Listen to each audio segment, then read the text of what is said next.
Hello students, अगत तंत्र के इस लेक्चर में आपका स्वागत है। तो आज हम पढ़ने वाले हैं अगत तंत्र यानी कि विष तंत्र के बारे में। बहुत आचार्यों ने अलग अलग नाम दिए हैं अगत तंत्र को। हम सभी चीज़ों को डिटेल में पढ़ते जाएंगे। देखिए, पहले जो गद शब्द दिया है इसका अर्थ हम समझ लेते हैं। तो इसका अर्थ होता है रोग, पीड़ा या फिर विष। गद शब्द के 3 प्रकार से अर्थ होते हैं, रोग, पीड़ा या फिर विष। उसके बाद हम बात करें अगध। इसके आगे अ शब्द लग जाने से अगध जो शब्द बन जाता है, इसका शब्द अर्थ होता है औषध, स्वास्थ्य या फिर विषनाश करने का विज्ञान। तो हमें यह समझ लेना कि अगध शब्द का जो अर्थ है वो औषध, स्वास्थ्य या फिर विषनाश करने का विज्ञान है। अमरकोश में औषधम और वेशजम, अगध, आयु, इन सभी जो शब्दों को पर्यायवाची माना गया है। बहुत सारे आचार्यों ने अलग अलग से अगत तंत्र को अलग अलग नाम दिए हैं। आचार्य सुश्रुत जो हैं अगत तंत्र को अगत तंत्र ही बोलते हैं। सर्वप्रथम जो अगत तंत्र नाम है वो सुश्रुत संहिता में ही आपको मिलता है। उसके बाद जो चरक ने विषगर वैरोधिक प्रशमन, चरक ने जो विषगर वैरोधिक प्रशमन बोला है अगत तंत्र को। बागभट्ट बोलते हैं दमष्ट्रा चिकित्सा, हारित बोलते हैं विष तंत्र, कौटिल्य बोलते हैं यांगुली तंत्र। तो ये आपको याद कर लेने हैं। संहिताओं में अगत तंत्र का वर्णन अलग अलग स्थानों पे मिलता है। जैसे चरक संहिता में चिकित्सा स्थान 23वें अध्याय में विष का पूरा ज्ञान मिलता है। सुश्रुत संहिता में जो विष तंत्र का वर्णन 1 से 8 कल्पस्थान के संपूर्ण कल्पस्थान के जो 8 अध्याय हैं उनमें मिलता है।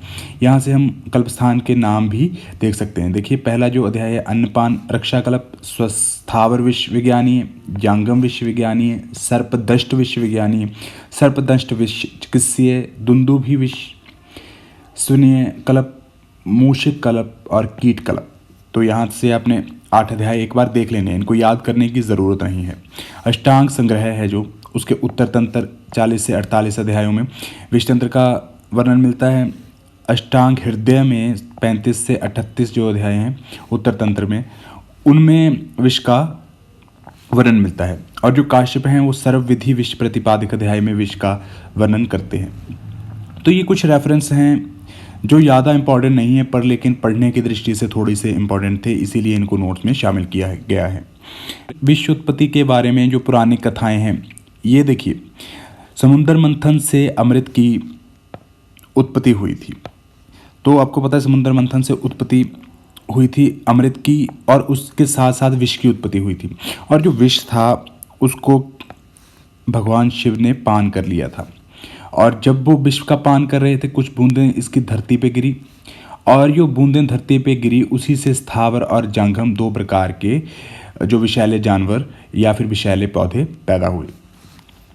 जो चरक चिकित्सा या फिर अष्टांग हृदय उत्तर तंत्र 35 में एक कथा दी गई है कि समुद्र मंथन में अमृत की उत्पत्ति से पूर्व एक भयानक स्वरूप वाला 4 दंत और हारित वर्ण केश और नेत्रों से जो अग्नि छोड़ रहा था, ऐसे राक्षस की उत्पत्ति हुई, जिसको देखकर सभी लोग विषादित हो गए। और ब्रह्मा ने लोगों को डरते हुए देख के इस राक्षस को 2 भागों में, स्थावर और जांगम विष में डिवाइड करके धरती पे दाब दिया। और सुश्रुत कल्प में बोला गया कि ब्रह्मा द्वारा सृष्टि रचना में कैटव राक्षस द्वारा विघन डाला गया था। ब्रह्मा क्रोधित हो गए थे और क्रोध रूपी जो पुरुष उत्पन्न हुआ था उसे देख के ब्रह्मा ने क्या किया, स्थावर और जांगम विश्व की उत्पत्ति करवा दी थी। तो विष के जो पर्याय हैं, यहाँ पर 7 पर्याय विष के दिए गए हैं। देखिए, श्वेन, गद, कलाकुल, गरल, भूगर, गर और कालकल्प, ये आपको 7 के 7 याद करने हैं। देखिए, विष के गुणों के बारे में अक्सर पूछा जाता है कि चरक और सुश्रुत ने कितने विष के गुण माने हैं। चरक और सुश्रुत, देखिए, चरक और सुश्रुत ने 10-10 गुणों के बारे में बोला गया है। ठीक है, शरंगधर और भाप्रकाश 8 मानते हैं, भागवत 11 मानते हैं। ठीक है, तो उसके बाद सुश्रुतोक्त विष के गुण, तो जो सुश्रुत में विष के 10 गुणों का वर्णन मिलता है। जो पहला है वो रूक्ष है, दूसरा उष्ण है, फिर तीक्ष्ण है, सूक्ष्म है, आशु, विवाई, विकासी, विशद, लघु, अपाकी। तो ये जो गुण 10 हैं ये आपको अपनी डायरी में लिख के बार बार पढ़ के याद करने हैं। और इसके पास ही आप एक हेडिंग लिखोगे BTR, यानी कि इनको बुरी तरह आपको रटना है, बुरी तरह रटना है। उसके बाद आपको चर्क के अपाकी, चर्क ने जो अपाकी, यहाँ पर जो अपाकी है शिशु ने दिया है, चर्क ने यहाँ पर अनिर्देश रस बताया है विष का 10वां गुण। ठीक है, जो अष्टांग हृदयकार हैं वो सुश्रुत होकर 10 गुणों के अतिरिक्त अव्यक्त रस मानते हैं। तो जो अष्टांग हृदयकार बोलते हैं कि अव्यक्त रस इसमें होता है। ठीक है, तो इससे क्या होता है, 10 प्लस अव्यक्त रस मिलके क्या बन जाता है, 11 गुण अष्टांग हृदयकार मानते हैं विष के। उसके बाद हम थोड़ा सा जो शरंगधर का मत बहुत ज़्यादा इम्पॉर्टेंट रहता है, क्योंकि ये विशेष्य कल्पना सारी इन्हीं के द्वारा दी गई है। तो देखिए, इन्होंने जीवितहर, योगवाही और आग्नेय और मदाभह या फिर शेदी, तो इस प्रकार से ये 5 गुण आपको अच्छे से याद होने चाहिए। जीवितहर, योगवाही, आग्नेय, मदाभह, शेदी। ठीक है, तो हम आगे चलते हैं। विष के गुण एवं उनके कार्य। देखिए, विष में गुण होते हैं और उन्हीं गुणों के कारण वो शरीर में कुछ दुष्प्रभाव पैदा करते हैं, उनके बारे में यहाँ पर हम डिस्कशन करने वाले हैं। तो देखिए, एक विष है, वो लघु गुण के कारण दूज किस्सीय होता है। लघु गुण के कारण दूज किस्सीय होता है क्योंकि हल्का होता है, शरीर में जल्दी फैल जाता है और इसीलिए वो ट्रीटमेंट के परे हो जाता है, यानी कि ट्रीटमेंट करने में दूज किस्सीय हो जाता है। और सूक्ष्म गुण के कारण वो शरीर अवयव में शीघ्र प्रवेश कर जाता है और इसीलिए शीघ्र प्रवेश करके विकारों को उत्पन्न करता है। और देखिए, तीक्ष्ण गुण है, जो तीखा गुण है, जो उसका तीक्ष्ण गुण है, वो मर्म बंधन को काटता हुआ मोह को उत्पन्न करता है। मर्म बंधन को काटता हुआ मोह को उत्पन्न करता है। और वैवाहिक गुण के कारण संपूर्ण शरीर में फैल जाता है। वैवाहिक गुण जैसे तेल पानी पर फैल जाता है, तेल पानी के ऊपर फैल जाता है, तो उसी प्रकार से जो शरीर में विष फैल जाता है अपने वैवाहिक गुण के कारण। दोष धातु मलनाशक विकासी गुण है, तो विकासी गुण के कारण ही ये दोष धातु और मलों का नाश करता है। ये आपको याद करना है कि दोष धातु और मल तीनों का नाश करता है विकासी गुण के कारण। आशुगामी है, आशु गुण के कारण शीघ्र ही प्राण ले लेता है। आशु मतलब होता है शीघ्र ही अपने प्राणों का नाश कर देता है। उसके बाद अविपाकी गुण से दूहर है। तो ये आपको यहाँ तक देख लेना है। उसके बाद हम बात करेंगे, देखिए यहाँ पर स्थावर और जंघम। अगर कोई स्थावर विष का पान कर लेता है तो उसमें कौन से लक्षण पैदा होते हैं, या फिर जंगम विष का पान कर लेता है तो उसमें कौन से लक्षण पैदा होते हैं। तो ये बहुत ज़्यादा इंपॉर्टेंट श्लोक रहते हैं, तो ये आपको डायरी में लिख लेने हैं। अब हम समझेंगे कि इन श्लोकों का मतलब क्या है।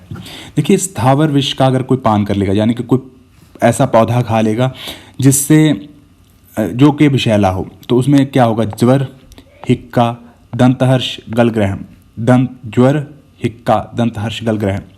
और साथ में मुख से क्या होगा, फेन निकलेगी, बमन होगा, अरुचि होगी, श्वास, मूर्छा, ऐसी डिजीज़ उसको हो जाएंगी। तो ये बहुत ज़्यादा इंपॉर्टेंट है, इसको आपको रखना है। स्थावरम तु ज्वरम हिक्का दंतहर्ष गलग्रहण फेन बमय। देखिए, फेन बमय रुचि श्वास मूर्छा जनेद विषम। तो इस प्रकार से हम इसको याद करेंगे। उसके बाद हम जांगम विष के सामान्य लक्षणों का वर्णन यहाँ पर कर रहे हैं। तो यहाँ पर देखिए, जब भी किसी को कोई सांप काट लेता है या फिर कोई विषैला जानवर काट लेता है तो उसमें ये लक्षण प्रकट होते हैं। निद्रा, तंद्रा, कलम, दाह, सपाकम, लोमहर्षणम, शोफम च अतिसारम च जनेद जंगम विषम। तो ये बहुत ज़्यादा इंपॉर्टेंट श्लोक है। निद्रा, तंद्रा, कलम, दाहम, सपाकम, लोमहर्षणम, शोफम च अतिसारम च जनेद जंगम विषम। तो आगे आ जाइए। इसके बाद जो है वेग अनुसार विष लक्षणों का वर्णन चरक और शुश्रुत दोनों करते हैं। चरक जो हैं वो 8 वेग मानते हैं, जबकि शुश्रुत जो हैं 7 वेग मानते हैं। ठीक है। उसके बाद प्रथम वेग है जो वो रस धातु को दूषित करता है। तो यहाँ पर हमें देखना है कि रस धातु को दूषित होने से, देखिए रस धातु का जो स्थान है वो क्लोम रहता है। क्लोम यानी कि तालु या फिर क्लोम रहता है। ठीक है। और अगर किसी आदमी को रस की विकृति होगी तो वो क्या करेगा, पिपासा उत्पन्न होगी उसे, क्योंकि तालु है जो रस का मूल है, और उसी में मोह उत्पन्न होगा, ठीक है। और उसमें दंतहर्ष उत्पन्न होगा और परसेक उत्पन्न होगा, क्योंकि ये सारे रस से रिलेटेड हैं। देखिए रसज विकारों में बमन करवाया जाता है। रस विकृत हो गया तो बमन अपने आप ही शुरू हो जाएगा और शरीर में कलम की स्थिति बनी रहेगी, ठीक है। उसके बाद अगर रक्त विकृत हो जाएगा, रक्त मानो विकृत हो गया तो रक्त किस दोष का स्थान है? पित्त दोष का स्थान है। तो क्या होगा? शरीर में विवरणता आ जाएगी, भ्रम आ जाएगा पित्त के कारण, बेपथू, चक्कर आने लगेंगे, शरीर कांपने लगेगा, मूर्छा पित्त के कारण। और यहाँ पर देखिए आपको एक और याद करना है, तमक श्वास सबसे इम्पॉर्टेंट है, ये पूछा जाता है। तमक श्वास, ठीक है। उसके बाद चिमचिमायन आपको याद करना है कि ये भी रक्तज विकृति के कारण दूसरे विषवेग में होता है। उसके बाद आप आ जाइए तो देखिए यहाँ पर मांस विकृति, तृतीय जो वेग है उसमें मंडल, कंडू, शोथ और कोट उत्पन्न हो जाएगा, क्योंकि मांस धातु विकृत हो गई है। तो ये सारे कुष्ठ के समान लक्षण उत्पन्न होते हैं तृतीय वेग में। चतुर्थ वेग में सर्वदोष प्रकोप हो जाता है, तो इसमें वात, पित्त और कफ तीनों के लक्षण मिलेंगे। तो देखिए दाह और मूर्छा ये दोनों पित्त के कारण उत्पन्न हुए, अंगमर्द जो हुआ वात के कारण उत्पन्न हुआ, और जो कफ के कारण उत्पन्न हुआ वो है बमन। तो यहाँ पर आपको ये याद कर लेना है। पंचम वेग में आँखों के सामने जो अंधेरा आ जाता है, आँखों के सामने अंधेरा आ जाता है, जाने के आँखों तक विष पहुँच जाता है, और विविध वर्ण दर्शन होने लगते हैं, और दृष्टिमंडल पर प्रभाव विष का हो जाता है। तो देखिए दृष्टिमंडल पर प्रभाव हुआ, आंखों के आगे अंधेरा आया और विविध प्रकार के वर्ण के दर्शन हो गए। तो आप इसे रिवर्स में पढ़ेंगे तो इजीली याद हो जाएगा। देखिए षष्ठे हिक्का, और सप्तम भेग में स से सप्तम और स से स्कंध, तो स्कंद भगन हो जाएगा, और आठवें वेग में मृत्यु हो जाएगी। तो थोड़ा सा आप इसको लाल लाइन में याद करोगे, मृत्यु हो जाएगी, ठीक है। उसके बाद हम साथ जो ये 8 वेग दिए गए हैं इनमें चिकित्सा किस प्रकार से दी है वो हम याद कर लेते हैं। देखिए वेग अनुसार विष की चिकित्सा, प्रथम वेग है जो यहाँ पर दाह कर्म और बमन कर्म करवाया जाता है। देखिए अगर जो विष है अभी पेट आपने खाया है तो उसको बमन करवा के निकाल देंगे, और अगर आपको किसी विषैले पशु पक्षी ने काटा है तो उसे वहाँ से दहन कर्म करवा देंगे, ठीक है। ये स्थावर के लिए है और ये जंगम के लिए है, ठीक है। 2 प्रकार की चिकित्सा है जो प्रथम वेग में की जाती है। द्वितीय में विरेचन, तृतीय में क्षार अगध पान, ठीक है। देखिए पित्त की चिकित्सा भी विरेचन होती है और रक्त पित्त की चिकित्सा भी विरेचन होती है, ठीक है। तो इस प्रकार से क्या किया जाएगा? विरेचन करवाया जाएगा। मांसज जो विकार होते हैं, मांस धातुगत विकार होते हैं, उसमें क्षार शस्त्र अग्नि का प्रयोग किया जाता है। तो यहाँ पर क्षार अगध पान का प्रयोग करवाया जाएगा, ये आपको याद करना है। उसके बाद अगर बात करेंगे चतुर्थ वेग की, तो कपित्थरस मधु और घृत, क्योंकि कपित्थ रस मधु और घृत, जो घृत है जो पित्त का शमन करता है, कफ का शमन मधु करता है, और वात का शमन कपित्थ का रस करेगा। तो यहाँ पर चतुर्थ वेग में सर्वदोष प्रकोप हो गए थे। देखिए अब यहाँ पर, तो यहाँ पर सर्वदोष प्रकोप होने के कारण यहाँ पर हमने कपित्थ, मधु और घृत का प्रयोग किया। पंचम में जो काकंड व शरीर पत्र का अश्चोतन, अंजन और नस्या कर दिया, क्योंकि दृष्टिमंडल पर प्रभाव पड़ा था। दृष्टिमंडल पर प्रभाव पड़ने के कारण देखिए ऊपर आंखों के सामने क्या हो गया था? अंधेरा आ गया था और विविध प्रकार के वर्णों के दर्शन होने लगे थे। अब नीचे आ जाइए, संज्ञा स्थापन द्रव्य का प्रयोग क्यों किया जाता है? क्योंकि जो हिक्का है, हिक्का को मर्मघन बोला जाता है, मर्मों पर बुरा प्रभाव डालती है जो हिक्का है। और षष्ठे वेग में संज्ञा स्थापन द्रव्यों का प्रयोग किया जाता है। सप्तम में विपरीत विष का सेवन किया जाता है। देखिए अगर स्थावर खाया है, विष पान किया है तो किसी विषैले जानवर से कटवा देंगे, और अगर पिया है तो उसे विषैले जानवर से कटवा देंगे, और अगर काटा है तो उसे विषैला विष पिला देंगे। तो इस प्रकार से विपरीत चिकित्सा की जाती है।